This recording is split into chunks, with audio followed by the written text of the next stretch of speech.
Heather will be here this evening. Good to see Prinsloo back. I didn't go anywhere. I was here last week. It's virtual. No, that's what I mean. It's good to see you in person again. It's always. It's a lot easier to get feedback from everyone there. Instead of me shouting at the TV screen.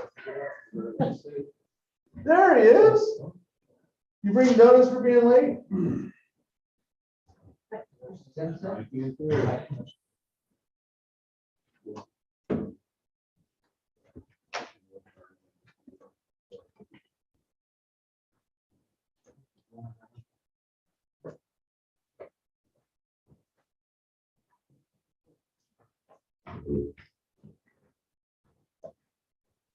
What are you doing?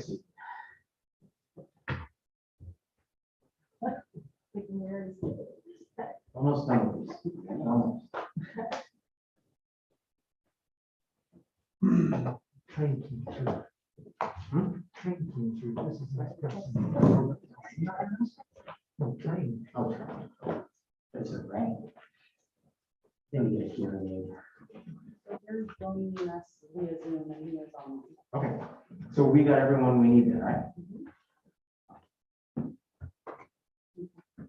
Oh, see, Tyler.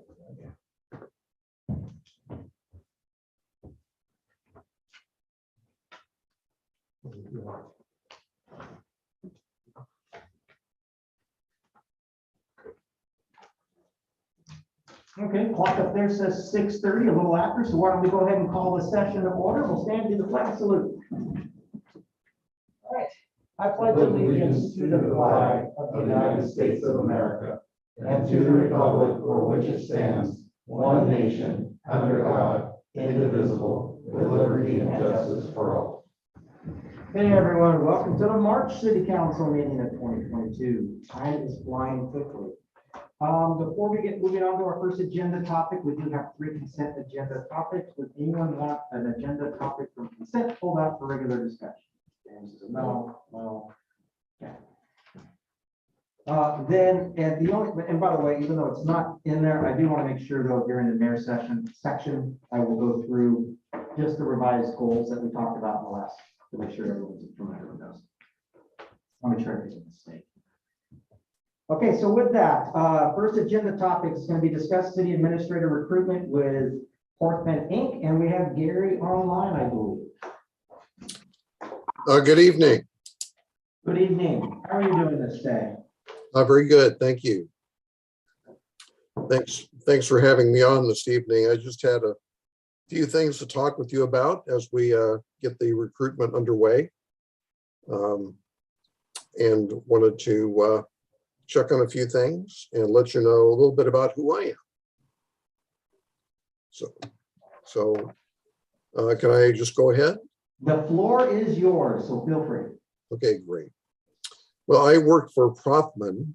I'm a part-time worker with Prothman Company.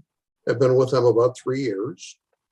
I'm a retired city manager after 47 years in the business. Most recently retired from the city of Brookings, having served as their city manager for 11 years. But most of my career was in California.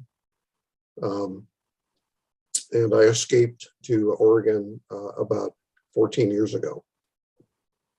So I've done recruitments at all levels of employees and have managed a number of city manager, city administrator recruitments, as well as department heads and city attorneys. So that's just a little bit about me. I also serve as a municipal court judge here in Oregon for 6 cities. That's part of my retirement career. You have many hats you're wearing. Yeah, I enjoy it. Keeps me busy. You know, someone who I knew years ago who was still running his business while he was in his 90s advised me, never stop working, it keeps you young. So I've followed his sage advice. So a little bit about what you're doing.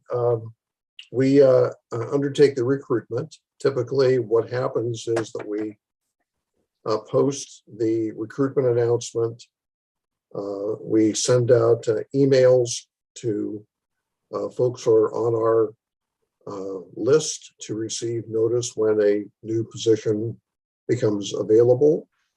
We also have city managers and others, other department managers and supervisors who we've worked with before that are on our distribution list. We advertise the position in a variety of publications and online information sites.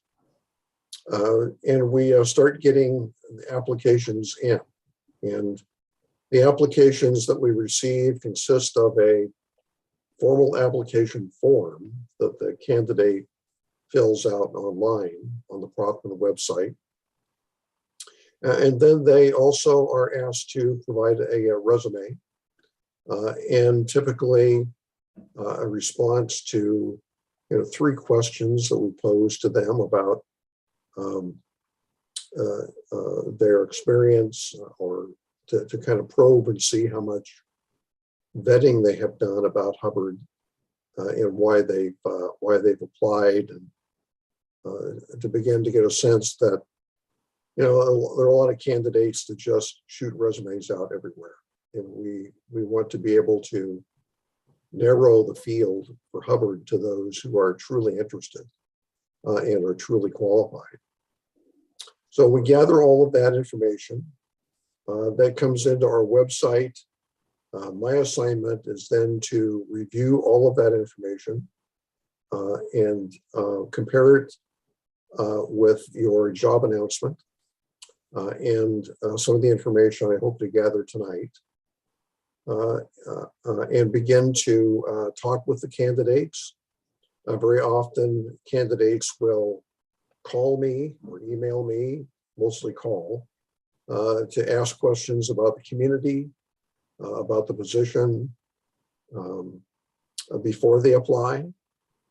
So I like to be prepared with enough information to give them some good direction and make it comfortable for them to decide whether to apply, whether this would be a good fit for them. So then the applications come in, I review those, I look at every application, review it thoroughly along with their resume and their responses to our questions and their cover letter. And I make notes, and those notes will be available to you as we get further down the line. I then conduct a preliminary interview with those candidates who appear to meet the minimum qualifications or have provided us with good information about their past experience and career goals. And I prepare a summary report for the City Council on the applicants that I interview and make recommendations as to which candidates I believe would be the best fit for Hubbard. Then at that point, the city kind of takes over. We assist with setting up interviews, doing more research on the candidates, getting good questions for you to consider and asking them during the interview process. I typically sit in on the interviews and make notes and provide my observations at the end. I don't participate in the council interview panels. And when it comes down to making a decision, I'm available for consultation at that time, both in terms of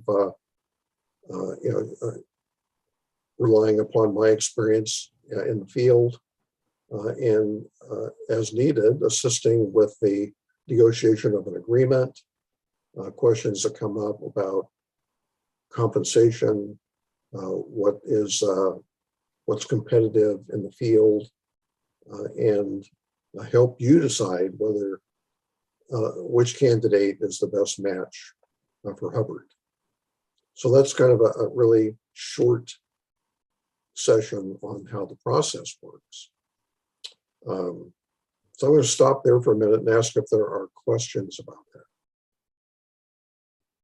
So one question I might have for you, when you're going through the vetting process, I know one of the requirements we have is we're really counting on someone with a pretty strong financial literacy or background, if you would.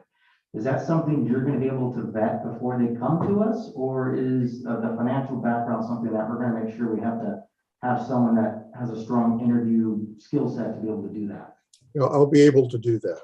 Okay. I've hired finance directors in the past, and I've done a lot of budgeting and financial management myself. And now I see all of you. So yeah, that's something that I will definitely do, is focus on any particular strengths that you want the city administrator to bring with him or her to the job. And that was going to be one of my questions as to what are there any special areas that they need to be strong in? Definitely be one of the top ones I know I have. Council, any additional areas you would like to make sure that they have strength in? Besides what we've already listed on the initial request. I don't necessarily have anything to add at this point in time. People skills. People skills, yes. Okay, excellent. Okay. So if you would, as I understand it, this would be your first city administrator, is that correct? It would be. In a while. In many years. Well, yeah, I wasn't around for the last one, apparently, so Neither was I. So perhaps someone could share with me what the decision-making process was as to how you decided to go ahead and either create or recreate the position. I could probably give a slight background on that, and council, please step in if I'm mischaracterizing anything. So over the years, we've toyed with the idea, but what we run into and what we've been advised by our both city attorney and others who have worked with us is, as a setup of a government that we currently have within the city, it makes it very difficult to get things answered quickly, personnel decisions done quickly, especially with the department heads. All the department heads are required to report to us as a council. So if we do have personnel concerns with a department member, then we have to pull ourselves into an executive session. And that could take a week, 2 weeks, it could take a month before we could all get together. And the same thing goes with any higher level, just management of the city. We don't have one single department head that can really make a decision for us. And we only meet once a month. And if we need to, we will meet more often. But it becomes more and more troublesome to try to pull the council together on, publish the minute agendas, make sure the announcements go out, and have a chance for us to get moving. Quite often, we can find ourselves delayed in making the decision for a couple of weeks, maybe a couple of months. And we're hoping that, we can bring on someone that has a financial background to help us with the financial aspects of the city. And we want someone that can come in to help us with managing the city, especially allowing the department heads a single person that can go talk to when they have concerns, problems, issues, so they don't have to wait for the council to come together, pull an executive session, et cetera. And allow it to make it a little bit easier for even the council to work with the city staff through one point of contact as opposed to try to working with maybe multiple. Did I miss anything on that kind of generalization? Something to oversee for evaluations. Yes, the big part there is the evaluations as well. Currently and that kind of goes down with managing personnel. Currently now, for the last 4 years, maybe, I think about 4 years, we've been trying to do right by our department heads by holding annual reviews, doing that process. We're hoping the city manager can also help out, or the city, I guess city manager, for lack of a better term, can help with that process to where the council can effectively work on one evaluation for the person, and then the city manager has more day-to-day interaction, knows more about what's going on maybe on the inside of the city hall than we actually are going to have the opportunity to see and witness, to provide even more meaningful performance reviews, discussions, whatever it might be needed for department heads. I don't know if that answers all your questions, but kind of the basis of why we decided to go down this path. Quite honestly, the other thing is we had a financial director for about a year and a half, maybe 2 years. When we went through last year, our budget cycle, we looked at multiple scenarios, and we thought if we could, what would it take to bring on someone that could both act as a city manager and also have the financial background to handle the financial aspects of the city. Based off of that, we believed off of, we had about 3 different options, and we went ahead and decided, through some good debate, to move forward and try the city manager position and see if it's something that we think is going to work for the city. What was the vote on the creation of the position? 3 to 4, no, 3 to 5, sorry, 4 to 5, sorry. Was it 3? 3, 4, 2 again. 3, 4, yeah, there you go. 3, 2. 3-2? Okay. Are any of the 2 in the room today? Yes. What were your misgivings about? Being able to afford the position is a big one.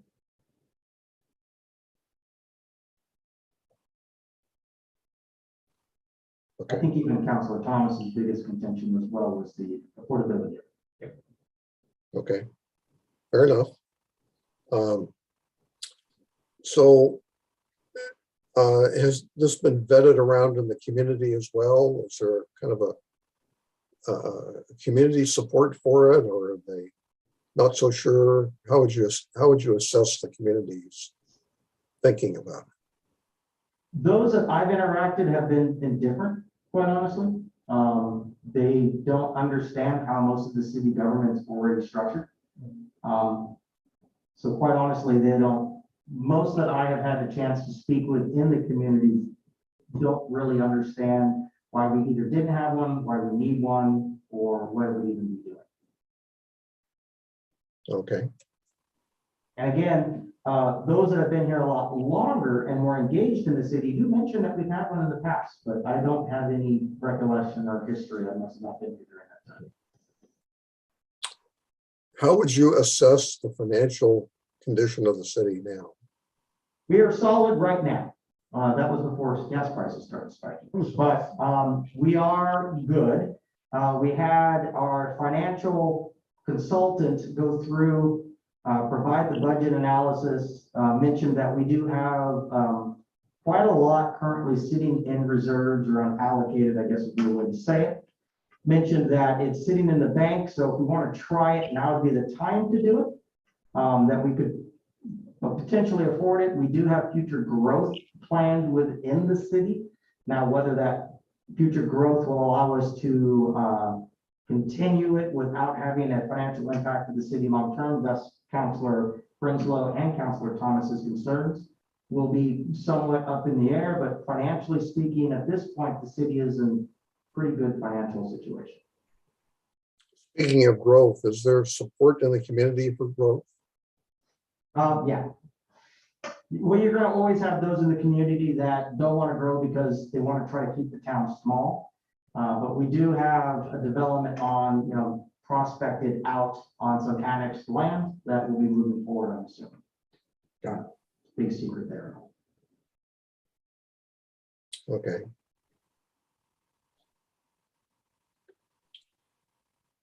And by the way, even taken into consideration for this position was to try to ensure that the city government or the city staff was right sized to be able to support the future population of the city as well. I don't recall, is it a requirement that this person reside in the city, or? No. No, is it a strong preference?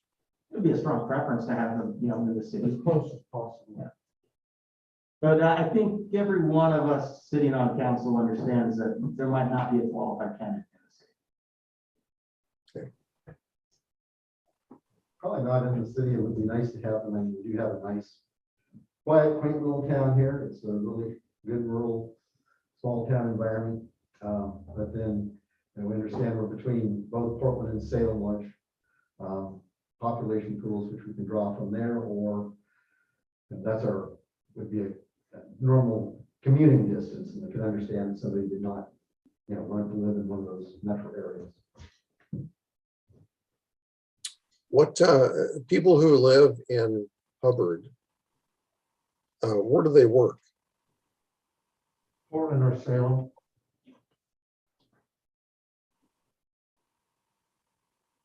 I would expand it, actually, Metro over Salem. Yeah. Greater area. Yeah, probably Metro or Salem.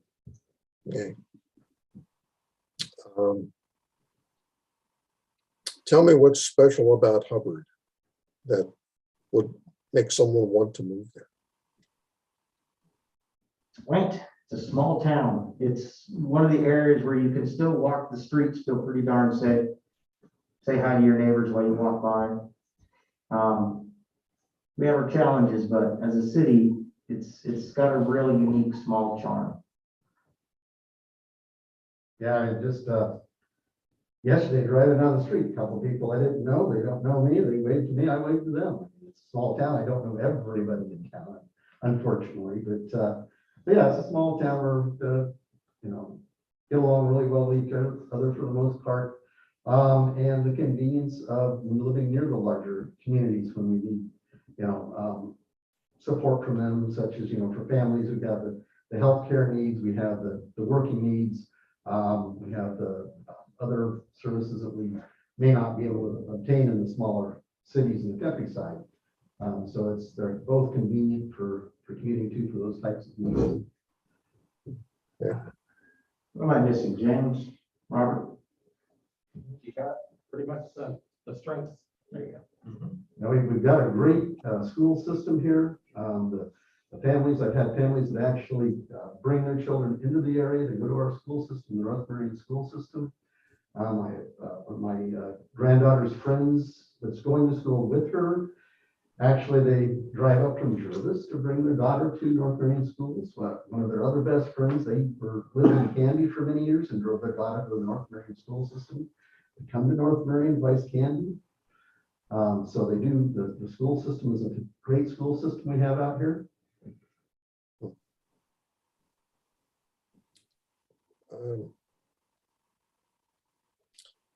Let's talk about the experience that you're looking for. Are you looking for someone who's been a city administrator or a city manager, a department manager? Would that be sufficient? What level of experience are you really looking for? I would say we're definitely looking for someone who's going to be a little more experienced. We would hate to see us being just yet a training ground for someone to come in, learn, and then take off within a year or two. I think I would lean on your expertise and experience on what you believe would be a good fit, but we definitely want someone that's done this before. We want to avoid both the financial missteps that could happen. We've seen what can happen there. We want to make sure our personnel, especially the department heads, our city staff, are well treated through someone who's experienced on how to work with staff. So that to us is going to be important. We don't need a disruptive individual to come in. We need someone to come in and be supportive. And we're not trying to shake things up. We're trying to make things even more efficient. Okay, yeah. So there's no big changes needed organizationally that you can see. We're not looking for someone to come in and break it up or clean it up or do anything else. We're quite happy with our department heads. They're doing a fine job. Yeah, we need somebody to come in and lead the departments, help them with organization goal setting, things like that. Our departments are doing a pretty good job on their own, but they're looking for somebody that they can, coordinate the different departments better. We're looking for somebody to coordinate the efforts and make sure the departments run efficiently with each other. And the financial aspect's very important.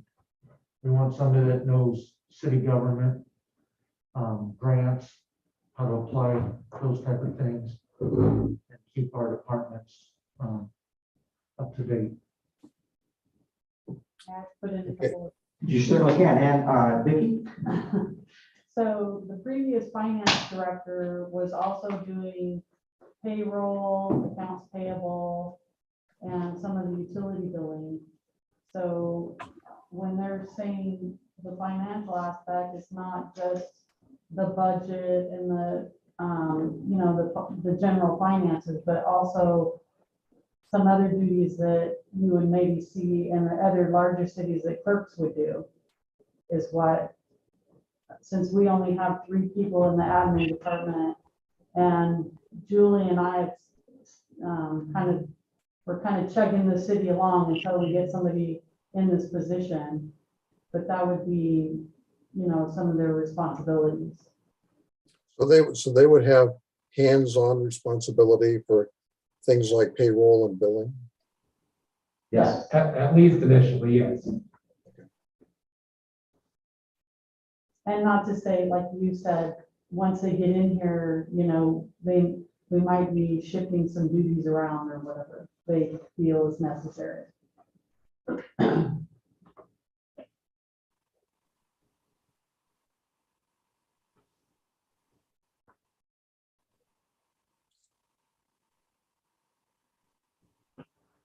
So let me put forth just a kind of a hypothetical, no one in mind.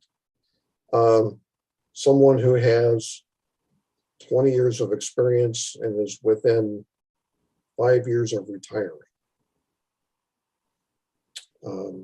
They're looking for someone who's got a longer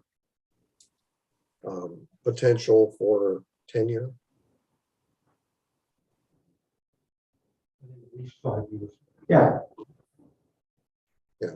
Yeah, our concern would be, we don't want to bring someone on and just have them depart in a few years, just be a stepping stone to the next big city or whatever they might be.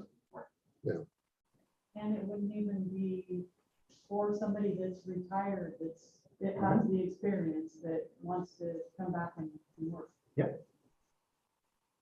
Okay. And we're not looking for someone in their 30s or 40s or any particular age.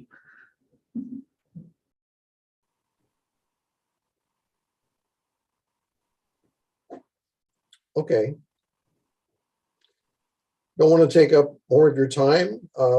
These are some important things for me to know. And it's always good for me to have direct interaction with the folks who are going to be making the hiring decision. I do plan on visiting the community. I'm going to be in Portland on personal business later in the month.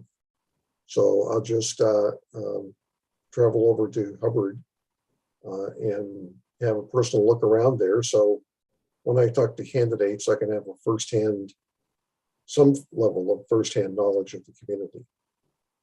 So I'm trying to coordinate with my trip to Portland so I don't end up billing you for the travel. It'll be on my dime. Anything else I need to know? If you have any additional questions, you can just reach out to Vicki. If you want to talk to council members one-on-one, feel free. I mean, we're here to try to make it so you can find the best candidate for us. Okay. So I'm perfectly willing to talk with counselors one-on-one or in groups, as long as it doesn't violate public meeting regulations. So be glad to hear from you. Any other thoughts that you have? I did see someone's hand go up there. Yeah, we have a pretty progressive city. About 4 or 5 years ago, there was a small concerted effort to close the police department. And that kind of brought Hubbard to the forefront for a little while. Overwhelmingly more people were against closing the police department and saving the local police department.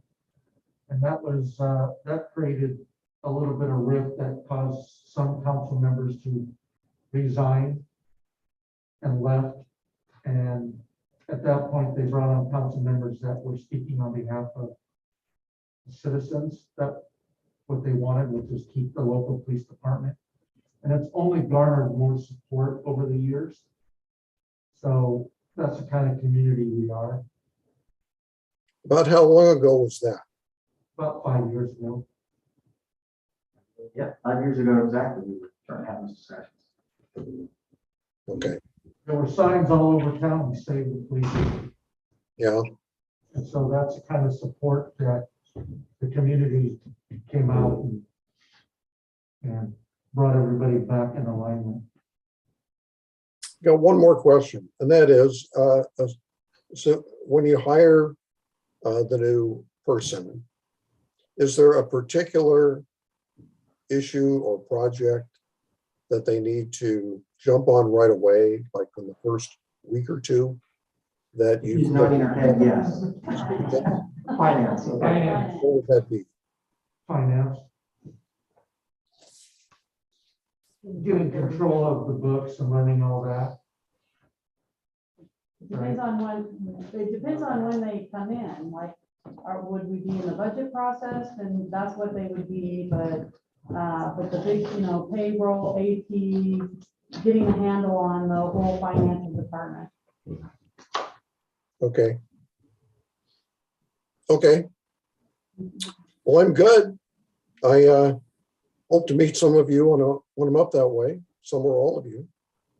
And I'll let Vicki know what my schedule is when I'm up there, and I'll keep, is Vicki my contact person?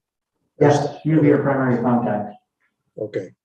So often what happens is that, a potential candidate might have a question that I don't know the answer to, or might want to request a copy of the budget. I don't know if it's online, or, so have some other question. And I would then contact the city representative and see what we can do to help that candidate with his vetting of the position. And I just want to keep that person, Vicki, informed about the progress, periodically check in with her, let her know that we've got 5 applicants or 35 applicants. But to let you know, the application, the candidate pool has diminished somewhat. Not many years ago, we were getting dozens of applications for city management positions, and now we're getting fewer.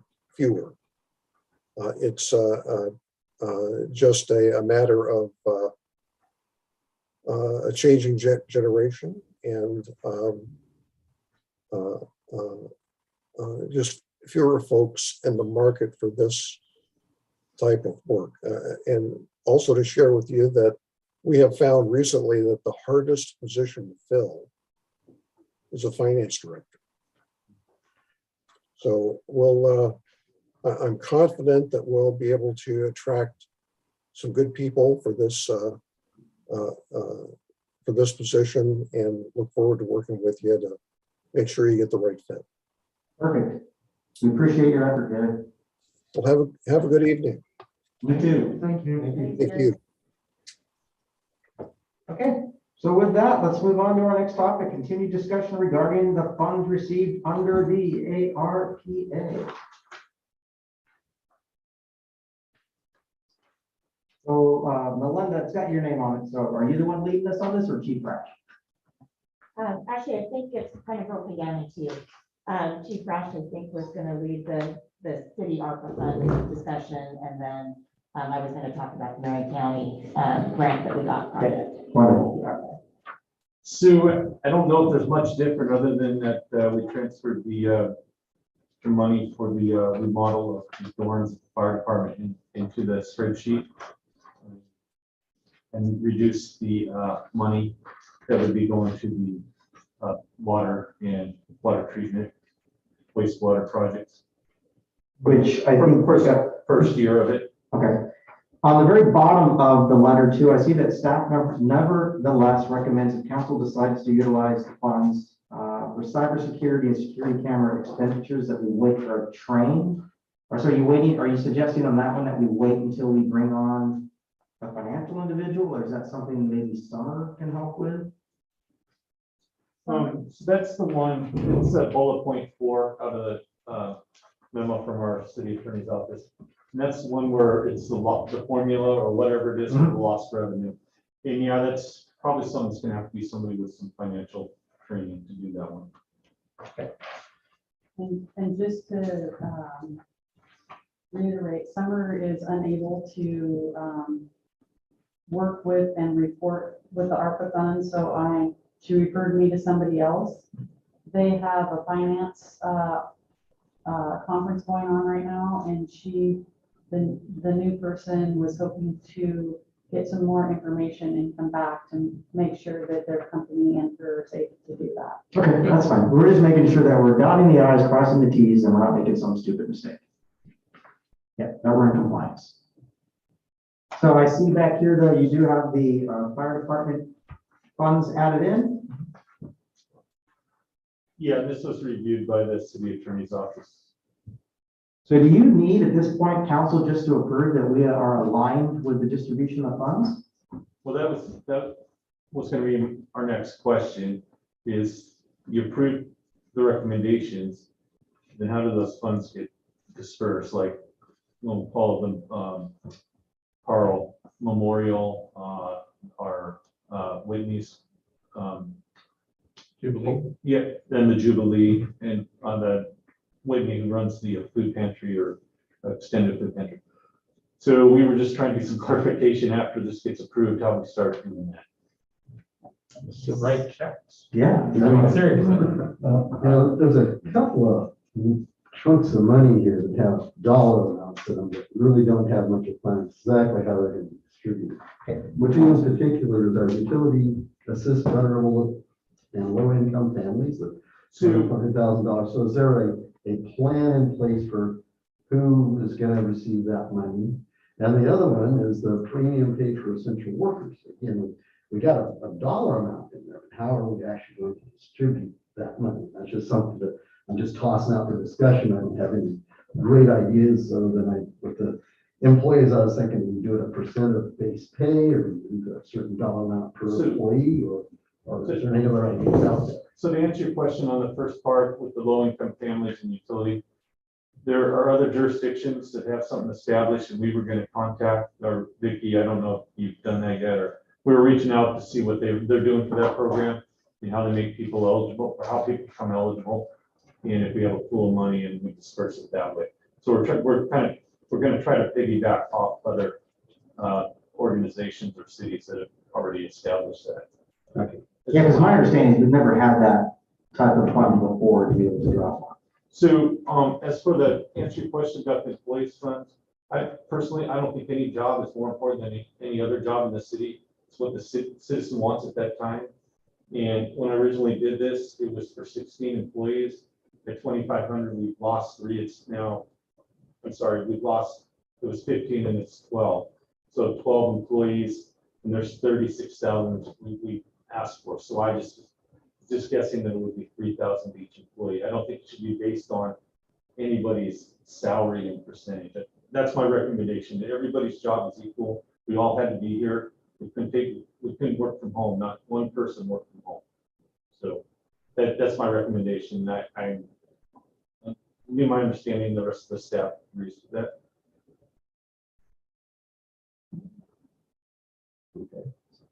I think that's what we originally discussed as well. It was just going to be a divide by the city staff. Additional questions though? I mean, those are good questions. Just kind of seeing where we are with that. So, okay. So what do you think we might be able to come up with a plan for how we would distribute for the low income or those that are in need? So there was a company that had contacted Mike, and he's forwarded me the information. It's a process and a screening that they do, and they have criteria. And I've just been waiting to see if you guys were been okay with this before I reach out to them and pursue that. I'm perfectly fine with having the funds set aside for the low income, those are going to be in need. We're moving into some tough times coming up here, so. But I understand what. So James is saying, is it just water bills Are we gonna start including electrical, natural gas? What is the What's that criteria list comes? that we're going to do for utility assist? And 25,000, we went from, we have only a little bit, right, that we normally have. 25 does seem like all of a sudden quite a bit. Are we gonna raise the minimum standards to person hypothetically makes 30,000 qualifies, but now we're gonna raise it to 40,000 then qualifies, or, I mean, yeah. I think that, you know, you guys agree on a lot of money. I think that's something that the staff needs to research more and bring back to you guys to make sure you're okay with how that money is used. And it's probably, I don't know, maybe Emily can speak, she's online there, but I'm sure that there's, you know, has to be something, a policy or something written that you guys, you know, are okay with and that you are all agreeing. Yeah, looks like Emily turned her camera on, so maybe she's got something to say. And I had one other input when it comes to staff. So we have staff that has since left us during that time frame. And so are we, since they were here, do we pay them No, part of that or not? they terminated their employment. They're no longer eligible to be paid by us. In my opinion. That's how it would have been at my corporation where I work. I mean, if we leave behind our bonuses and everything else. Okay, no, it's not. It's a good question though, It and might be a question for a legal question. yeah, well, we got Emily on as well, Emily, are you listening in our conversation? I am. I'm trying anyway. So for the utility billing, I agree with Vicky both that there probably should be some sort of program, at least elements built to guide who receives the assistance. And secondly, I can certainly help. I have some other clients who have run programs like this using the ARPA funds. So I can certainly help at least provide examples of what that would look like. And especially keeping it consistent with the, you know, federal laws on how to spend the ARPA money.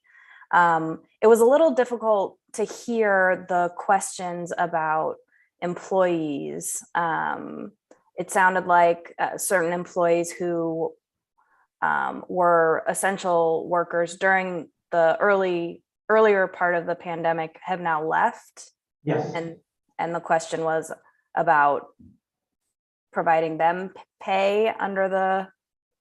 Yeah, the question or what was brought up by Councilor Yonley was if they were here, should they also be receiving some of the payout? But I think what we heard myself as well as Councilor Prinsloo say is that if they terminated their employment, we assume that they aren't here to receive that. They're not here to be part of that payout.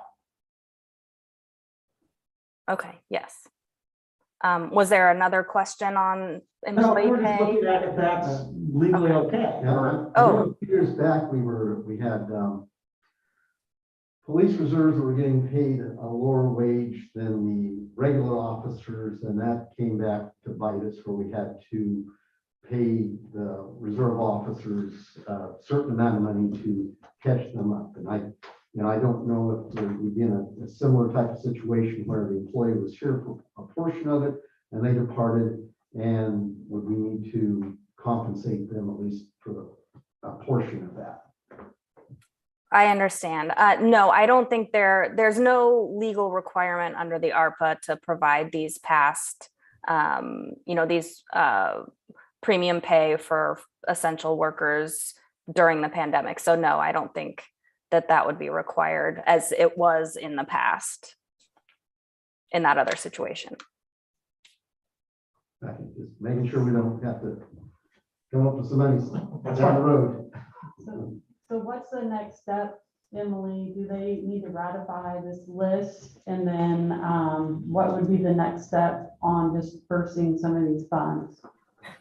I mean, I hate to tell you, but the next step is to get a finance person to answer the financial questions because I don't know them. I'm here for the legal questions. So I would say that I can help you with the program for the utility billing, provide examples. I think it's correct that this council should, ratify this use of the funds. I don't believe, but I'm not 100% sure that a supplemental budget is necessary. That might be a question that Summer can answer because it is on the last budget. But I think that,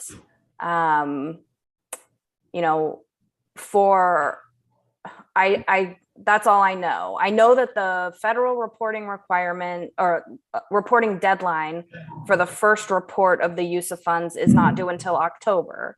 So hopefully you'll have someone in place before then. And then other than that, I don't really know. I can certainly look into it. But I guess the next steps then coming back is, first, I think you can get a nod that we are satisfied at least with how the distribution is met. So the city knows what they're working with. And I think then the request would be make sure that we are in line from the financial side, as long as you mentioned that we might be able to get some help later this month. So she's gonna be coming back from next week from the finance conference. And she's supposed to be getting in touch with me to tell me if they're requesting to have somebody log in and be that point of contact and reporting. And she's not sure if a third party can do that or if it has to be done. From someone on staff. Right, and she said that she might be able to do that and then have someone at the city ratify it. But I would, hopefully that's the case, because I would prefer that, go that route. But I guess I don't know anything further from her, or even if she's willing to take this on until she finds out those answers. Because I think what we're hearing from Emily too is just, as long as we're fine with the distribution here, before we actually start writing checks or distributing, we just need to make sure that we are in compliance. That's what I'm hearing. Okay.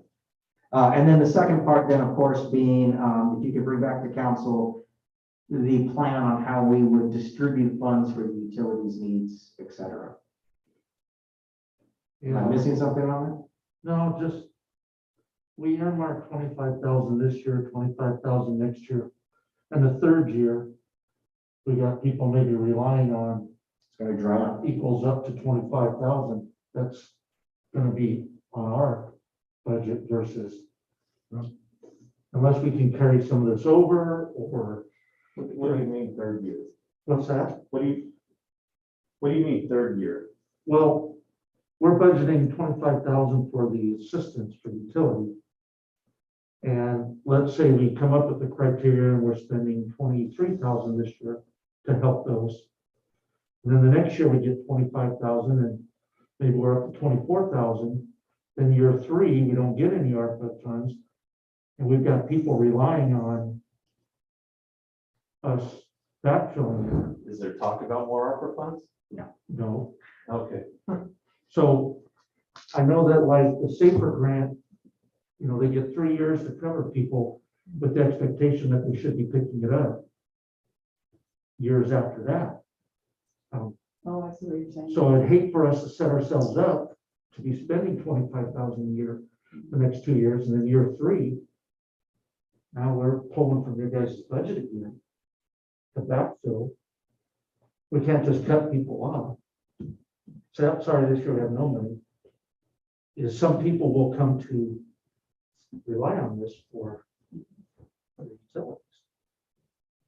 I just want to make sure we've got that completely spelled out, unless maybe we only spend 10,000 this year, 10,000 next year, and we have 3 more years after that, and maybe by then we're more financially stable to continue a program like that. Or we establish the fund just to be until funds are run out, until it's dry. And we set the expectation that this is AER, PR, whatever they call it, funds. that we're seeding a current thing to help those that are in challenging times during and immediately after the pandemic, but once the funds run dry, we no longer have funds to back. Yeah, because we can't continue to seed the account. 25,000 seems like a lot of money. When we have really, what do you think right now with what we do with our, do we have anything right now that we kind of assist people with? Just a sidewalk, that we don't, I'm not for utilities. Not we for don't have Not any. utilities. Unless, there was that one program, they're under certain financial levels, basically, power level or below. Well, that's true. Yeah, the seniors. Senior, yeah, if they're senior and below a certain income. But those numbers have been historically extremely low, Exactly. 102, It's very 300. So I'm thinking we could be opening up quite a bit of How many households do we have? About 1,000 roughly households, 1,500, I think. 1,500, okay. It's about 1,100. 1,150? Yeah. 1,150, okay, so, $25,000, you're looking at 12 months of, what's that? And then calculator, I'm just gonna kind of run some real rough numbers here. Right. You see what I'm kind of wondering about, I get concerned about. We do have a program in place, and yeah, when we tell people on year 3, it's dried up. And how much is an average utility bill for recovery? Well, the minimum is 188.04 for 2 months, so 200. I would take an average of 200 maybe. I mean, it's, Times Yeah. 200. If it's only water bills, so the question that I think was brought up though, with utilities, does that include PGE? Does that Right. include other, natural gas? But again, that's, something that we need to come back to you guys to discuss. Yes. I don't have that information. Yeah, we don't expect you to have it here. We know you're Actually, not. So those are just, really quick, so $25,000 will go. But does it have to be spent, or can it be carried over? Do you remember our funds? Has to be spent each year, or can this be a fund that we can tap? I think there's a specific date that you have to use each set by, but that's like a year. 2026. Yes, it's 2026, all the ones. They have to be spoken for, by 2024, and then they have to be spent by 2026.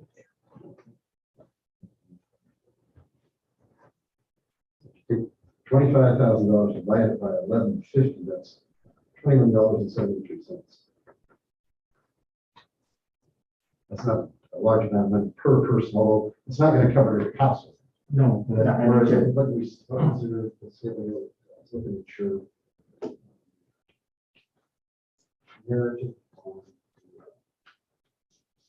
Major milestones, I think, was a 40% poverty level.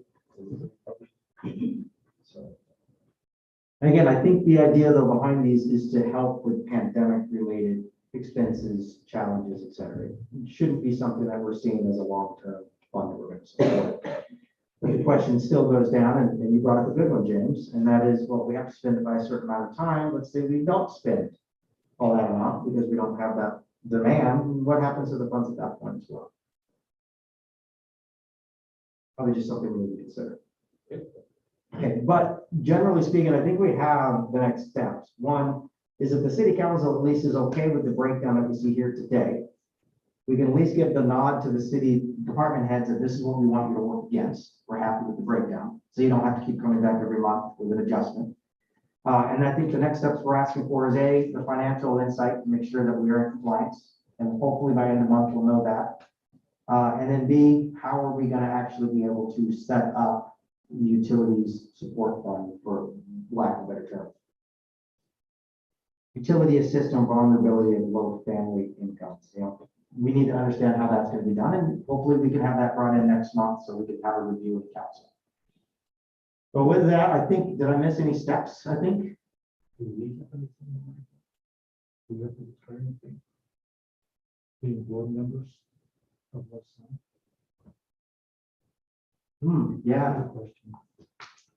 Love Santa's on here both years. There's 3 board members that run Love Santa. 2 of them are sitting up here.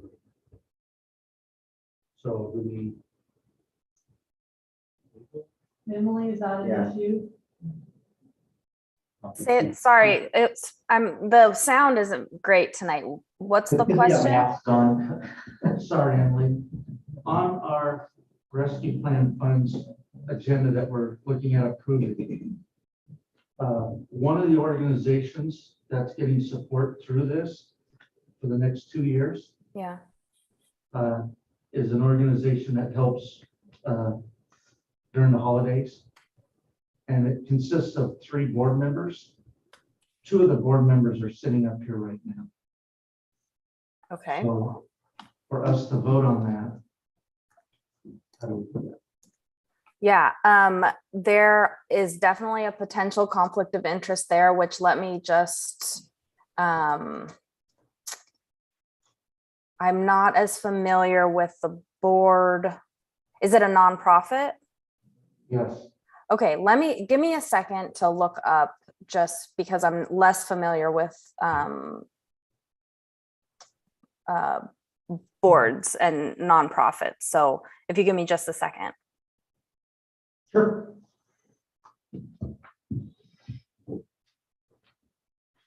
So while Emily's looking that up, do you want to continue with the agenda? We can put this until she comes back. I'm all for that. Okay, well, let's go ahead and do that. Yeah, because otherwise we'll be here really late. So Melinda's up next. Yes, Melinda, talk about the new funds.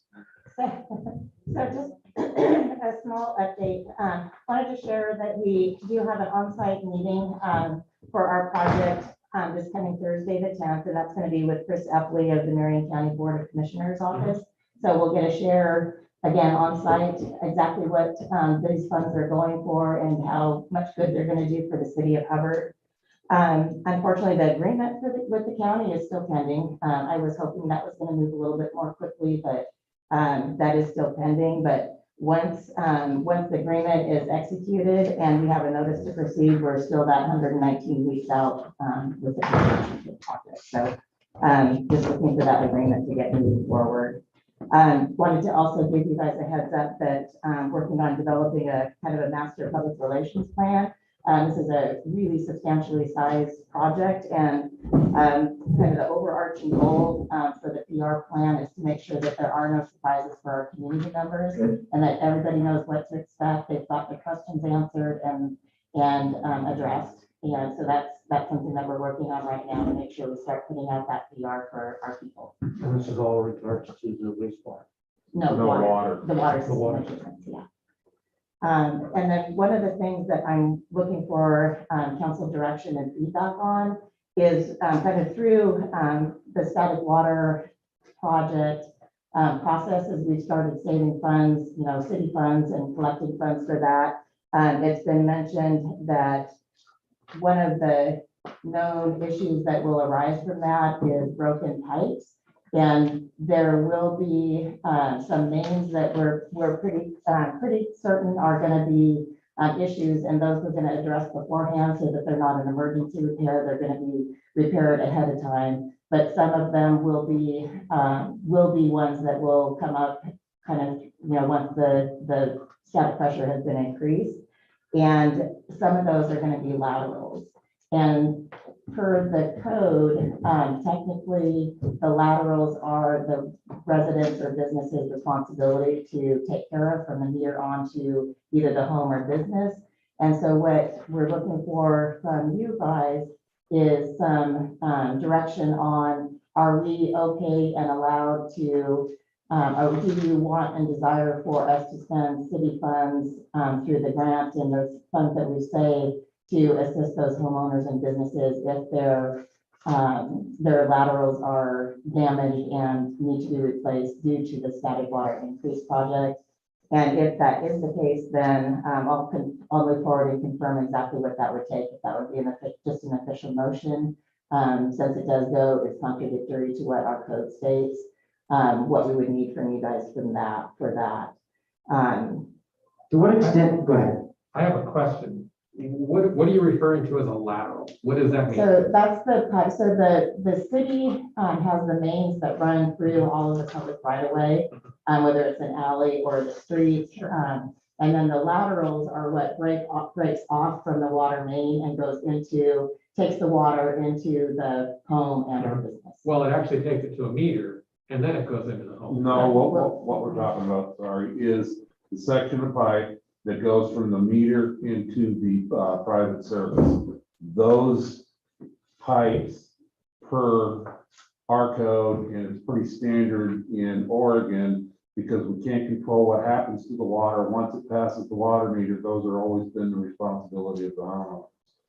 So basically what we're looking at here is because, and I know we're gonna have some, because still have some old school rolled pipe in town that was put in, back around the 20s, that this extra pressure is gonna burst it. We're gonna have problems with that. So I guess what we're looking for advice from you guys from is, how do you want to deal with that? The city code says that section of pipe from the meter into the premise is the customer's responsibility, but if we're responsible because of our actions, because we increase the water pressure, do we want to, A, tell them that it's their problem? Or these are three options we've been thinking of. B, we come up like we do with the sidewalk and say, okay, we'll cover half, you cover half. Or C, we cover the whole cost of the repair, and for how long? My Meaning, concern on covering the cost of the repairs, where do you stop it at though? At what point? When it gets to their shut off? When it gets to what? What happens if the pressure gets increased and a pipe bursts in the upstairs closet or something like that? And how many residences are we talking about from the 20s? A couple of hundred? maybe. And then are we looking at flipping the switch on all at once, or are we gonna do this in segments? It would be unwise to go from 40 pounds to 60 pounds like that, so you gradually turn it up over. That would be something I'd have a discussion with the engineers, but I'm thinking maybe a week. And you're talking more of the pipe between the house and the meter, not upstairs or? Right, we're talking the lateral running into the house across the yard. If it's in the house, I can foresee, that's just Right. part of it, because that's a plumber's territory from there on in. Would that be a question that we'd ask legal? Well, Yeah, we need to understand the ramifications. The other question I would have as well, is there anything we could do preventively? Could we help the homeowners that we see at risk homes at least take a look, maybe open up, see if we're concerned on it? I mean, like, take my house, for example, that line is underneath concrete. Are we gonna bust out concrete, replace it that way and replace concrete? And yours is one of the ones that I'd be concerned about. Oh, I've already had to fix it. You guys already busted it. Well, I'm sure there's a recorded voicemail about me complaining. But yeah, a lot of good questions. We don't really have the answers for at this point, because we're just starting out with this, but this is why we're bringing it now, so we can hammer out all the rest of these details. Yeah, and the other part too is I think getting the early communication out to the city residents, letting them know sooner rather than later that we're starting to work on this. Maybe even open up a public works or a city hall type discussion or forum where, homeowners, and specifically invite those that have the older homes, anything built before 1950, to probably come in and understand there is potential impacts to their homes. Right. Yeah. I like that. Yeah, I mean, and again, at the end of the day, 20 pounds, 30 pounds, whatever we have now is pathetically small, 40 It is. pounds, I think. I mean, if you talk to Chief Bud, she says, I think the fire hydrants need 60 pounds, if not more. So, I mean, it's something we have to do. It's gonna help with eventual potential costs on insurance in the future or anything else. And, it'd be great to have a shower that acts as pressure. But, so I don't think the drawbacks, I think are mitigated. We can figure it out. And, we need to understand maybe a little bit better the legal ramifications on what it's gonna be from us. City code says we're only responsible up to the meter. But yeah, we're probably gonna have some issues when that pressure goes through. And it might not be right away, by the way. When that pressure goes up, it could take a month before that thing decides to Right, and that's one of the reasons we're asking, do we do just a month, we do 6 months, we do a year? Because at some point, there's gonna have to be a cutoff that, if it would have broke because of the upgraded pressure, it would have done it before now. Because you still got wear and tear. That'd on be those something that we lines. want to say, that if, mitigating first, we're gonna say, okay, if you let us, pay 50%, 25% of the cost to replace your pipes up into the house, for the first 6 months or something like that. And I can see something along those lines. And make sure people are aware that there is a cutoff. And the way I present it is the pipe doesn't have to burst for us to help with the replacement. We don't want to have to go around and fix a bunch of problems and water leaking out all over somebody's yard and slipping and falling as they're going out to get the mail or something. Because obviously, if we burst the pipe in the ground, they're gonna want it shut off, Yep, and they're not gonna have water until it's fixed, so we don't wanna leave somebody, trying to dry. So we probably want to offer them the mitigation program before we actually start increasing water flow pressure. that's a very excellent idea. We were talking about this this morning, and the consensus in our department is when we get done with this campaign, there shouldn't be any reason why anybody comes to us and tells us, well, we didn't know this was happening. No surprises. Yep, The other question I might have too, is it also feasible maybe to just bring a plumber on for a week or so to go and do assessments of the at-risk homes? yeah, I was also thinking that maybe we could contract with a contractor, somebody that does that, and say, okay, give us a price on these, and go through the process and say, okay, how much per, probably foot, and will you be available at 3 o'clock in the morning? So get a guy on board that's wanting to do this for us. So I would suggest that we decide if maybe they talk to the people they need to talk to, whether it's legal, contractors, other cities, what they've done, and then come back and we can make further decisions. And that's definitely what we're looking for. Is there other cities that have done the static pressure project? Yes. We can maybe get an idea of what failure rate they have? Yes, it's on my list of things to do is to give these people a call and possibly, if time allows, actually go down and visit the site. I'd like to be able to see what they've got and talk to them face to face on how they dealt with the issues. So I think Councilor Prinsloo said it perfectly. So is this something we can maybe get an update the next month on? Yes. I get an idea of what is our legal implications. That'd be a big one. And then, lessons from other cities, especially, how many failures did they actually see? It'd be good to know. You better know how many sinkholes they had. Okay, Emily, did you find an answer? I did, sorry. It is not a conflict of interest to take a vote that financially benefits a nonprofit that you sit on the board of. And the rule specifically describes a 501c organization under the Internal Revenue Code. So Yeah. as long as that is the case, then you're fine. Good. Perfect. Okay, so Vicky, would it work then for the distribution that you see here today, if we took a vote and said, we like the distribution, you have a council vote to please move forward with the other aspects of it, AKA little financial overview to make sure that we're in compliance, maybe hopefully by the end of the month, and then coming back to us with the understanding of how the utility assist is going to work. Yes. Okay, does that work for council? Excellent. Can I get a motion? I make a motion that we adopt the American Rescue Plan Act funds as laid out by city staff. The second, Okay, we have a motion and a second. All those in favor say aye. Aye. All those opposed? Okay, motion carries. Thank you, Emily.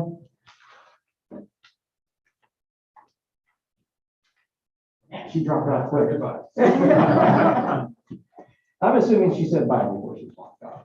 Okay, point budget committee member. 4 positions are available, and we have Joseph Steininger. Am I saying that correctly? Steininger, yeah. Oh, pretty close, really close. Okay, who would like to be appointed? He has his application in here. You don't have 3 friends to come with you? Because we need 4. I wish I did. I'm just excited to see someone wanting to get involved in the community, so I appreciate you putting in your application, Joseph. Anyone want, any questions? If not, I have none. Thank you. okay. So I would make a motion that we go ahead and approve, Joseph Stanger, and I'm sure I'm gonna butcher it till the end of my head, to the, budget committee, and I'm not sure if there's a term listed on here, it probably is down here. Yeah, I have all the terms on there, so. Yeah, she has several available. So let's take the longest one, January 1st, 22nd to January 31st, 2024. Is that the longest? Yes, that is the longest. Okay, we have a motion. We have a second. All those in favor of appointing Joseph, say aye. Aye. All those opposed, say nay. Welcome to the budget committee. It's such a fun time every day, I tell you. Okay, with that, we'll move on. Discussion regarding street light on West Place, refer to the Public Works. And does Mike or Melinda want to walk us through it a little bit more? I will, I think.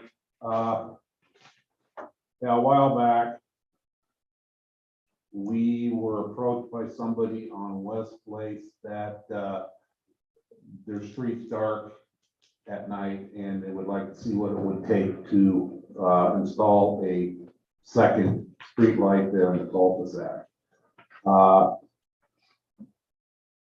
a hold of PG said, yeah, well, they can do it. Took them a while to get around to sending us the cost estimate. The cost estimate, you can see in the report, is $10,699.71 for them to run the power and another street light to that location. So if you're agreeable to that, we're gonna have to pull that out of contingency money. Okay, so contingency should be used for like emergencies or unknown or unpredictable things. What would this drop your contingency fund to? Well, it's the carryover fund, isn't it? Isn't it the carryover fund? Yeah, it's been called a lot of things. Just curious what it drops to, because I know we. Unappropriated funds, we used to back in the day call it contingency, but now I think it's just unappropriate. Have you been back there to see this at night? Yeah, it is dark. There is a street light that's up the street away, but because of some trees blocking there, it's real dark in that cul-de-sac. What is the police recommendation? Well, I haven't really knew about this. I think I might have heard it from Vicky. Seems to me that, have they thought about putting lights on their house, like the motion lights or something? Yeah, that would be another option for them is to do that. And it seems like, how many houses on this cul-de-sac? 4. Yeah. And I don't think we've taken any steps up there. I don't recall right now. What's council's opinion on it? So, what is the, you got a ballpark number for what's in that contingency fund right now, the several $100,000? Are we maintaining that? I know it's a lot of numbers you guys deal with on a regular basis. Right, so I believe it would drop us down to around 50,000 in the contingency fund. So it's gonna So it's a significant hit. take about 6 of it. Isn't streetlights usually set up for a standard? One every length feet? Yes, but this is a subdivision that went in the late 1960s. So what we're looking at now wouldn't be the same standard as it was back when it was built.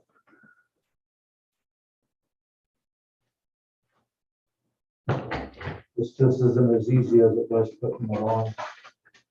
It's an underground system, so that's what the extra cost is they're gonna have to dig a box in at the base of the adjoining street light, bore underneath, and then wire up the new street light. This would only serve 4 houses. No businesses, there's No no through businesses. traffic, it's just a cul-de-sac, correct? So, I mean, I can have Molly's out this week, but I could run analysts and see if we are taking a lot of deaths and, break-ins and stuff, but I can't think of any calls we've been up there on. Another maybe silly question, but do all the residents in the cul-de-sac actually want the light, or is it just one? So when we have the concern brought to our attention, the first thing we do is, I could have door hangers hung on the residents that would be affected and gave them an opportunity to give us a call if they had a concern, if that did take place. I didn't hear from anybody. PGE, like I said, or like Mike was saying, they did come out and evaluate, said that that would actually, in their opinion, that would be a good site for it because of how the cul-de-sac sits. The existing light is farther up towards F Street. And so when you come around that corner, it is, it's pretty pitch black. But I agree, with Dave, that is a potential option for the homeowner that is concerned to, put up some lighting outside of their homes as well. So, My only concern is seeing, actually, I didn't realize it was that low, the contingency fund dropping to 50,000 after this leaves us very little if we have another winter storm hit or something like that. yeah, and My other concern too is for fuel costs. Are we seeing an impact yet to city fuel? yeah, definitely. That was something I was going to mention when we were kind of at the public works report part of it, but definitely aware of, the supply and demand for one thing, but also the major increases in cost in a lot of items. And so definitely I've got my eye on the budget and making sure that we're doing well. And as far as the supply chain goes, we are stocking up more than we usually would, just because we can't guarantee that we're going to get items that we do need in a timely manner if we let them get too close to being running out. Yeah, sorry, I was just gonna say, for example, the bags that we put into the doggy stations, they went up $33 a case, from the last time we were over. And plastic, Yeah, petroleum product. I guess my take on this, and I'll have council speak as well. It's a nice to have. It'd be great to see it. But I think this is something that we should budget for, put it on a wish list and try to get it done in the future. But my concern is we've been spending a lot of money on the council, and this is a significant thing for homes, especially if we're looking at potentially dealing with first pipes in 2 years. That would be my take. Councilors? I agree. Yeah, I It's could not see, necessary at this point. sorry. I could see putting a medium in the budget, saying down the road, maybe this next fiscal year, take a look at that, put it in the budget. But yeah, our contingency plans, we've got still quite a ways to go in this year.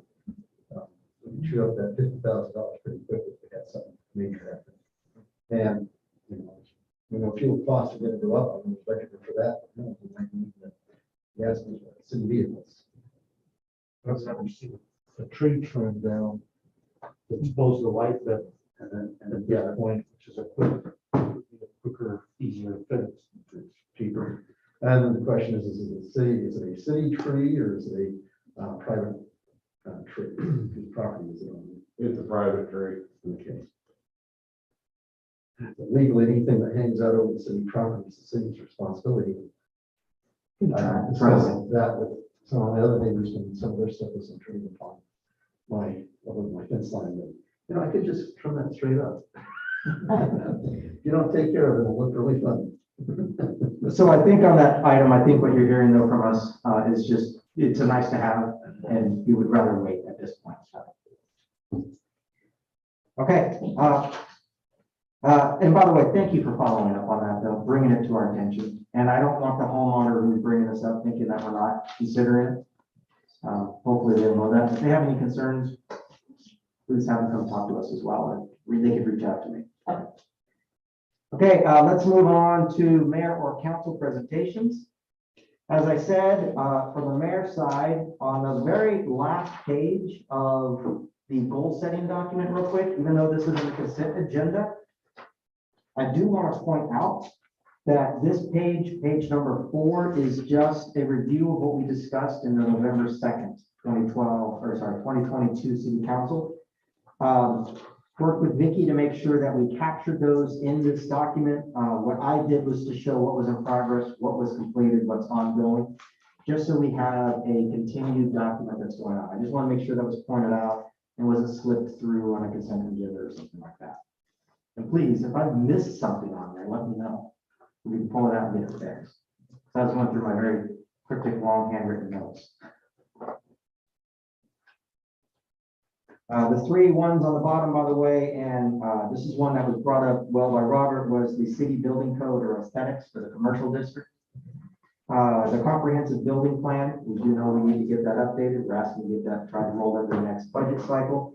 And then resourcing plan for growth. To make sure that as we go through, we understand, as we hit certain thresholds, that we understand what we got to do in terms of support staff. Okay, I just wanted to point that out. Appreciate everyone on that one. Going through the rest though, Councilor Prinsloo, do you have any presentations? How much time do we have? No, I don't. Actually, yeah, I do. I was hoping the Folsom City Council would be here, and I may bring this up next council meeting, but one of the things as the city council, at least me being a city councilor, is important to me, is I don't want to stifle the city staff in their management practices, and any innovation and cost savings, efficiency, even good business practices. So I just want to, make sure that the staff understands that I support them in bringing any improvements to the city council at any time. This is what I expect out of our staff. So if there's, just want to make sure you guys are aware that if there's any, when contracts come up or during the budgeting cycle, at any point, you guys find any efficiencies that could be improved upon, please bring that up to the city council. And that's what I have. Perfect. Councilor Andre. I have nothing at this time. Thank you. Okay, then we'll just keep moving on forward and we'll start with the police department. Okay, we've, the Oregon accreditation, Lions came in, picked up our files. There's a couple of things we just need to, proofs is what they call them. And we'll get those fixed and we should be reaccredited for the April Chiefs Conference. Hiring personnel, when I typed this up, started a kid in background. There's also some background with Westland, so there's no way I was gonna let them beat me. So we gave him a conditional offer. He will start April 4th if he passes the psych and medical exam. Excellent. So, and he does not need to go to the academy, which is huge. So we can get him right into field training and hopefully it'll be a shortened training period. So hopefully be full staff finally. So, Again. yeah. And I think I talked to you guys about the National Night Out last time.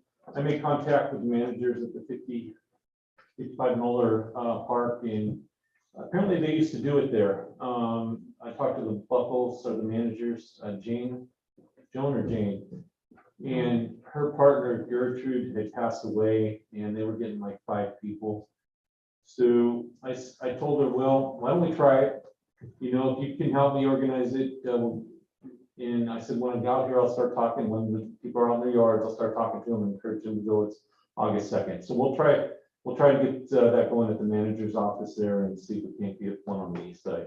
That'd be wonderful. So the other place I was looking at, they have that park. I think Scott lives over there, Searles, in his trailer mobile home. They have that park on the north part of that.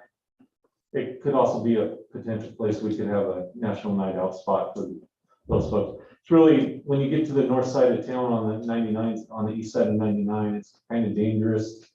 And there's not a lot of places to have it where they all can go to the same place.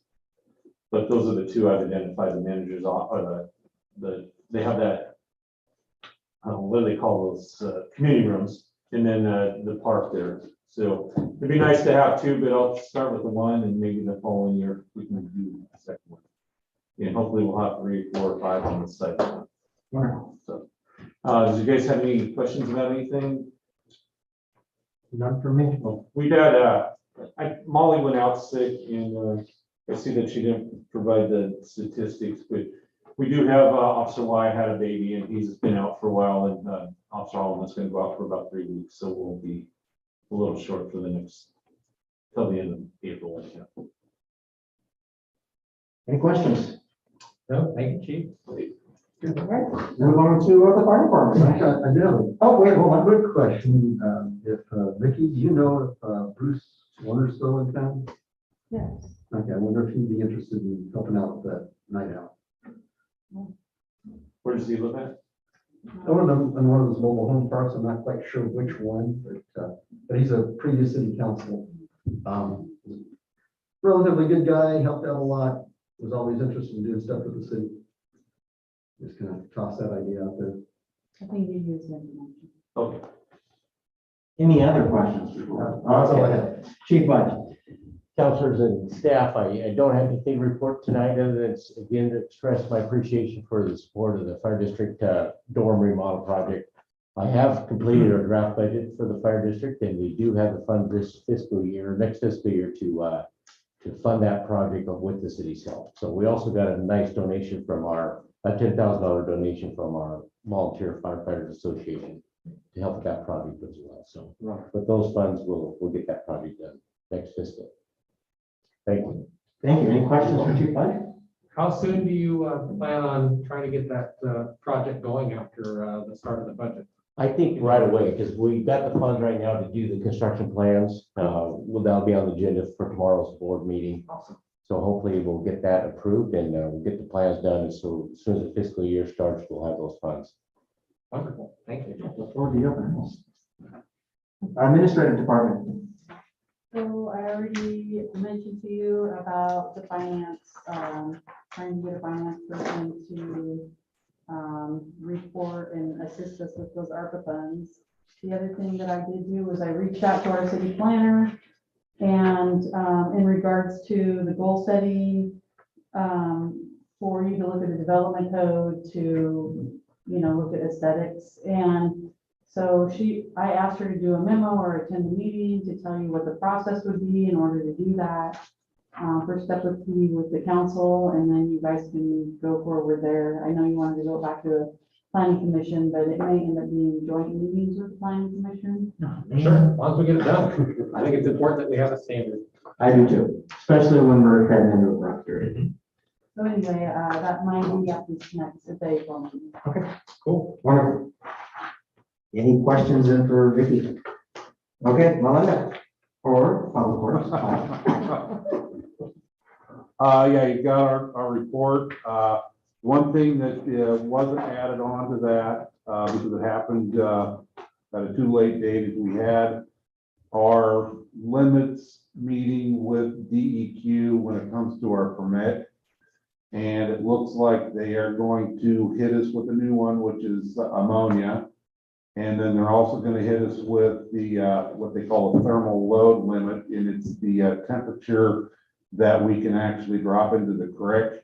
And it's adjusted, but it's still a number that we're going to have to do some significant modifications to make. They're also going to lower our what they call mass load limits, which is the amount of stuff we can actually deposit into Mill Creek. So those numbers are going to go down. The permit itself should be ratified and done by the fall, but there's some period for the community to come out and look at it, the notification type stuff. So we're still at the beginning process, but it looks like we're going to get hit fairly hard with what's going to be needed to be done at the wastewater plant. What's the financial impact you're looking at? At this point, I don't know until we actually get the facilities plan back from the engineer. But and I'm pulling this number out of the air, we're looking at possibly $5 million. A lot of money. Yeah. And is there any support from the state to help offset some of those costs? I mean, that's a lot to be asking for a small community. Absolutely, because it's being mandated by DEQ that these things happen, there's a lot of resources out there for us. We're gonna go ahead, if we haven't already, fill out a letter of intent to the funding agency, so we get on their list that they know that we're interested. So when these things come down the pike, we'll be in a good position to get good money. what we were told with, the water project is because of the infrastructure bill that they passed, in September, the feds are gonna stack the state coffers with a lot of resources. And it looks like there's gonna be a lot of, good rates with some, forgivable loans. So get that started, get it going, and get our place in line and see what happens. So Mike, the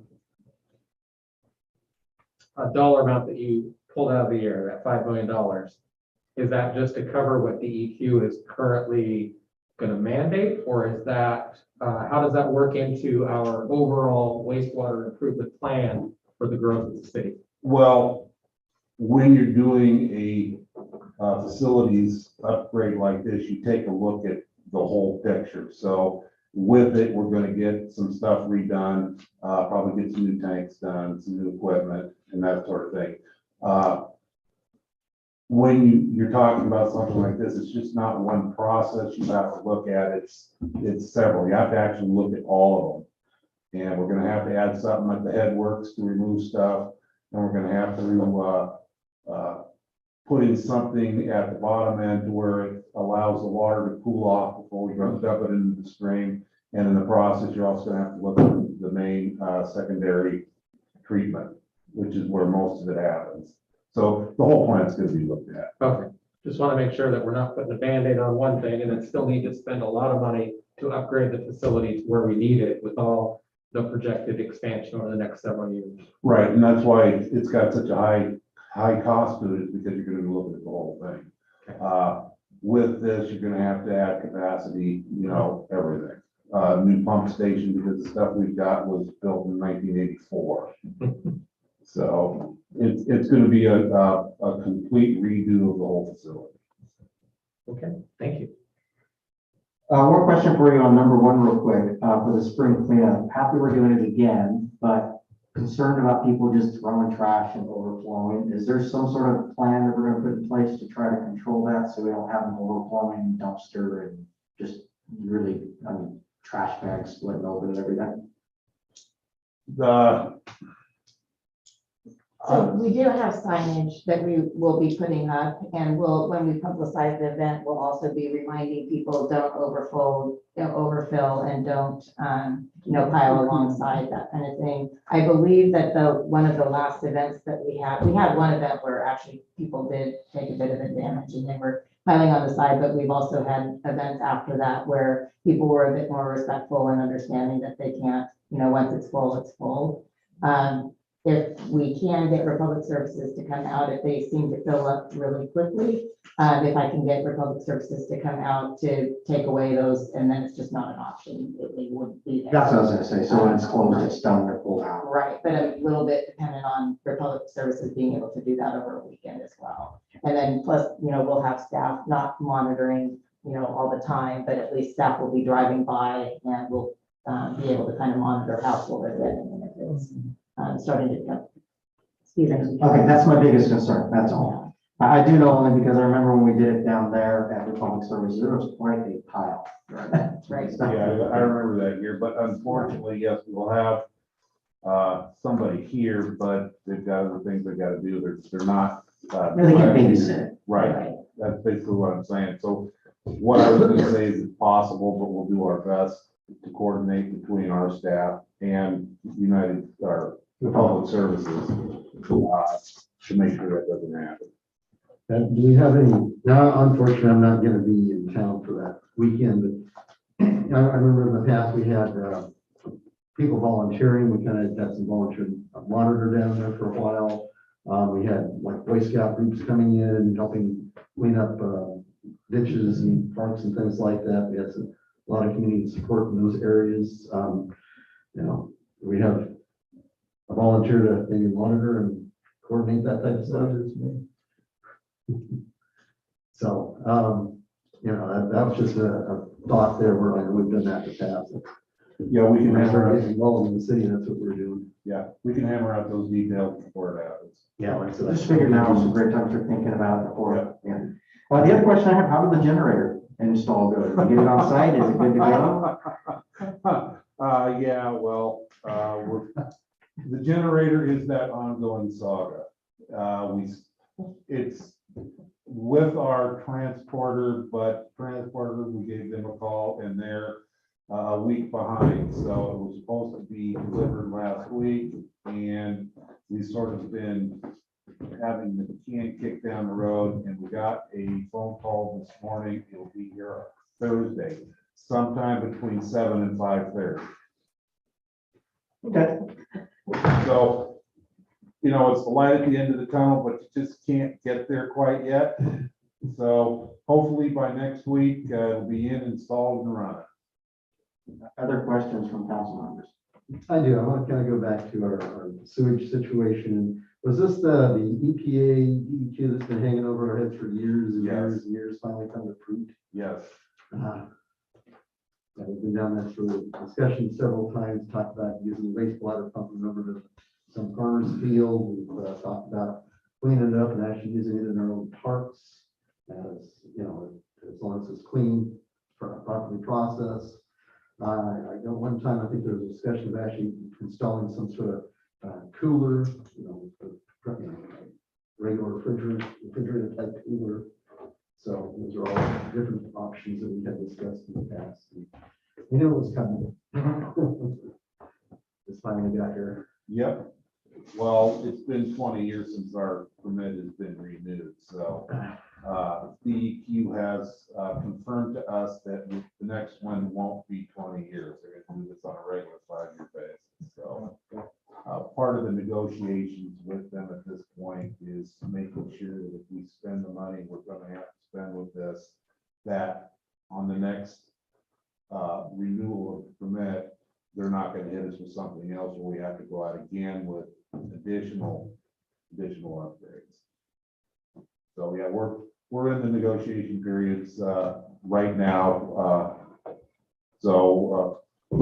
City staff and the engineering, city engineer are going to meet on Thursday and talk about that, to what we need to go back to DEQ with.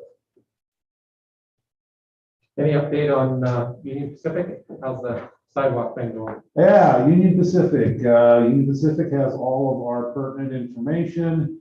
They're going through the process to write those out, but right now they're in a discussion internally on who actually has right of way on that crossing and who needs to be the ones to give the permission to have that sidewalk put in. So I'm kind of confused. What do you mean by right of way? If it's their crossing, it's their right of way, is it not? Well, with that one, it's a little bit different because that crossing or that road was there before the railroad went in. That was one of the things the railroad told me 3 years ago when they tore up the crossing there, is that we have more control over that crossing or that easement than they do. Instead of the railroad giving us the easement, it's more our easement to the railroad. And that's one of the things they're trying to figure out, is exactly what has to be done to make that legal and good, I guess. But the bottom line is it's stuck in San Francisco. Do you need something from us? Do you need us to make some calls to legislators or senators and say, look, I don't know, it can't hurt. because we put up the signs at their request, says no sidewalk, showing good faith on our part. We put in the sidewalk stretch up to our point in good faith, only to have it stalled out. Yeah. You know, at one point I thought government worked slow. Railroad works way slower than government thought of. It's been a few emails to our senators and so forth. I don't know if it's gonna do any good, but they were sending me stuff. Okay. Anything else? Yeah, we got one thing, and I'm gonna let Melinda take care of that, because it's unfortunate. Well, that's not a good way to start. Well, she'll explain it to you. So yeah, unfortunately, my office assistant Heidi Wheeler has given her notice. So definitely we wish her, the best in her new endeavors that she's taking on. But I do want to request council authorization to go ahead and move forward with the recruitment process for her replacement. Motion or just say, yeah, go ahead and do it? Consensus. Motion. Yeah, because it's approval. On the promotion sheet, Public Works continues on the hunt for a new administrative assistant. I second that. All those in favor say aye. Aye. All those in favor or all those opposed say nay. There you go. I am sorry to hear Heidi's leaving now. I am too. That makes three of us. Okay, any other questions for Public Works then? If not, let's move on to consent agenda. I'll go ahead and read the three titles.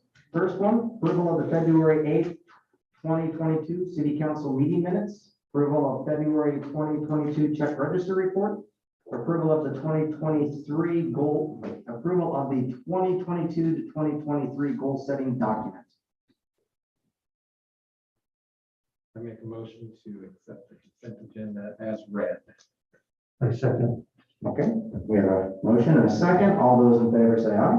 Aye. All those opposed? Okay, consent agenda carries. And now the fun part of the evening, appearance of interested citizens. Oh, man, I've been wanting to jump up a long time ago. So my name is Rocky Stewart. I'm at 2622 Nina Place, Hubbard, Oregon. So Xfinity reached out to me. We're doing another event.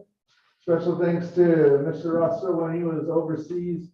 He basically gave me a good headache as a contact for Xfinity. They're doing a pick up the tab at Kapala on this Friday from 1 to 8. Another thing is, I was in Jervis at the city council meeting last week. I suggest that we match $100 donation with the city of Jervis for the St. Paul Fire District, since we don't know if we ever need their services and budget. He goes to all the places religiously. And so I think for support of the community, in case we ever need St. Paul, I think it'd be good to match Jervis with that donation. And another thing is, I've been getting really active with Jervis lately as well as Hubbard. And I see potential relationship between, I think our city council should team up with theirs, because they got a lot of good stuff and they got a lot of good events like the 4th of July. They got a full-fledged fireworks show and big old picnic parades and everything. And we got the Hop Festival. And since we're a small community like Jervis, and then they're pretty, they don't have a whole lot of money like our community.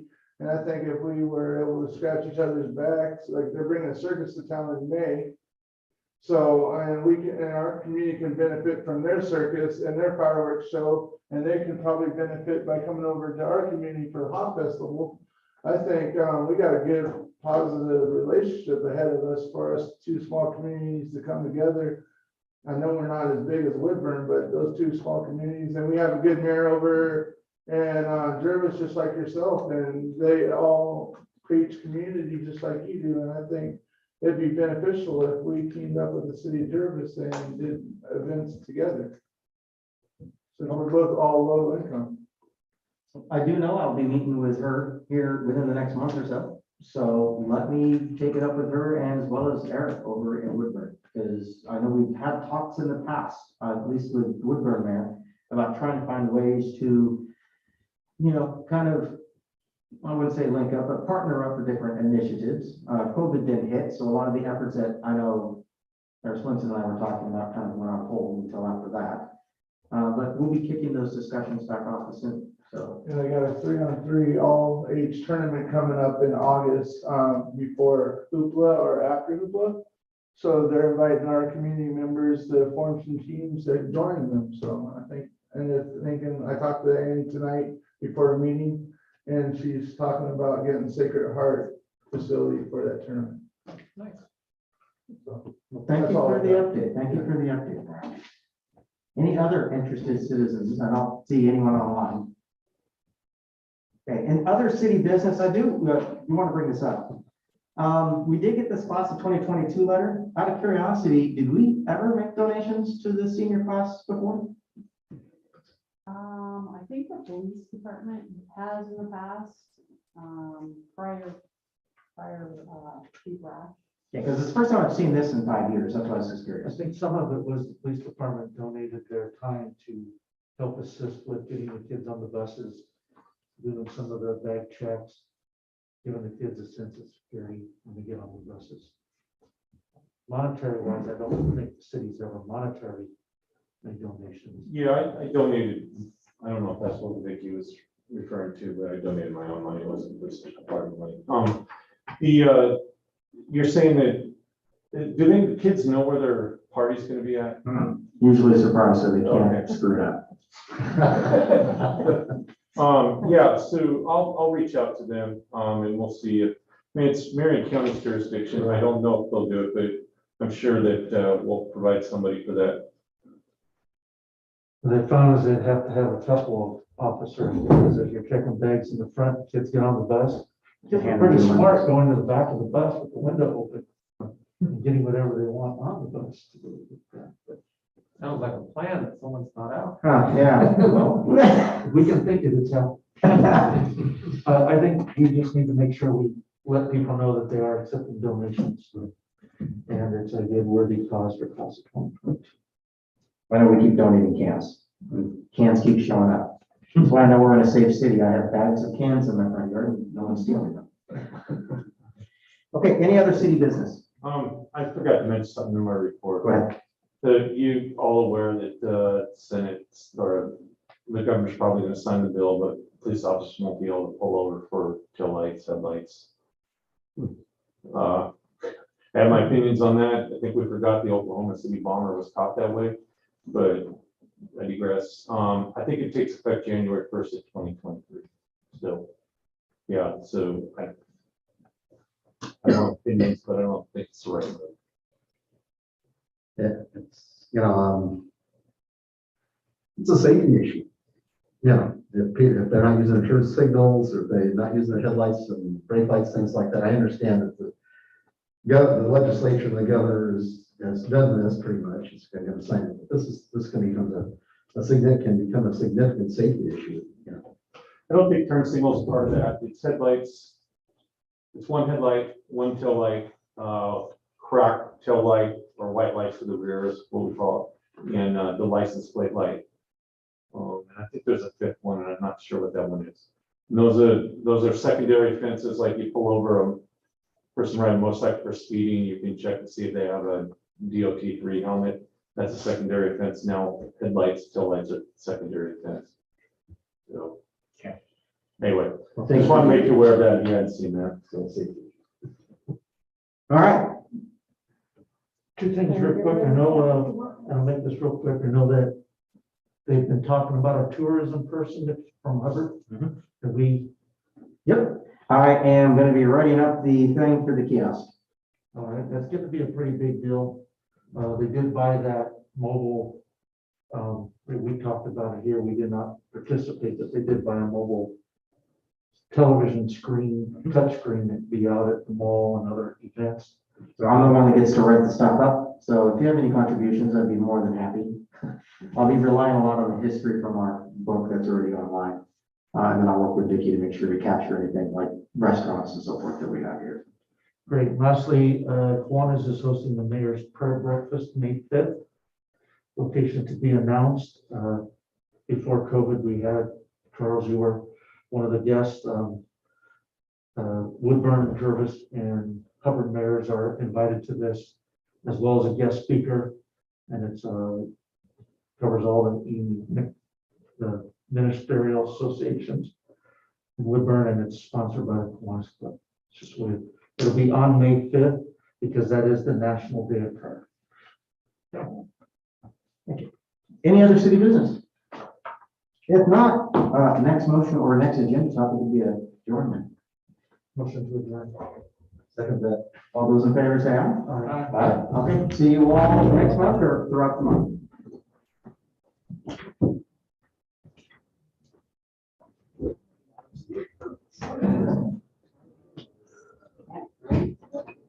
May 3rd.